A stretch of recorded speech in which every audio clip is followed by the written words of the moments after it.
പ്രകൃതി സംരക്ഷണത്തിന്റെ ആവശ്യകത കാലഘട്ടത്തിന്റെ അനിവാര്യതയാണെന്നും ഇതേക്കുറിച്ച് സമൂഹം ഗൗരവമായി ചർച്ച ചെയ്യണമെന്നും മോൻസ് ജോസഫ് MLA പറഞ്ഞു. പ്രകൃതി ദുരന്തങ്ങളെയും അത് ഉയർത്തുന്ന പ്രതിസന്ധികളെയും മറികടക്കണമെങ്കിൽ പാരിസ്ഥിതിക സംരക്ഷണത്തിന് വലിയ പ്രാധാന്യം നൽകേണ്ടതുണ്ടെന്നും MLA അഭിപ്രായപ്പെട്ടു. കടുത്തുരുത്തി വിദ്യാഭ്യാസ ഉപജില്ലാതല പരിസ്ഥിതി ദിനാചരണ ചടങ്ങുകൾ ആയാങ്കുടി ഹൈസ്കൂളിൽ ഉദ്ഘാടനം ചെയ്യുകയായിരുന്നു MLA.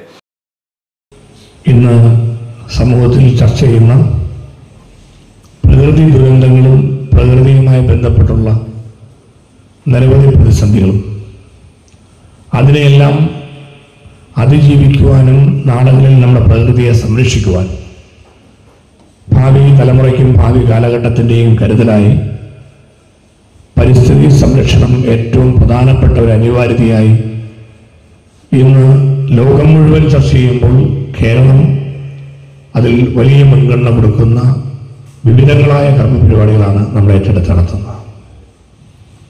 ഇന്ന് ലോക പരിസ്ഥിതി ദിനാചരണത്തിന്റെ ഭാഗമായി കേരളമൊട്ടാകെ മുഴുവൻ വിദ്യാലയങ്ങളിലും വിവിധങ്ങളായ പരിപാടികളാണ് ഗവൺമെന്റ് നിർദ്ദേശിച്ചിട്ടുള്ളത്.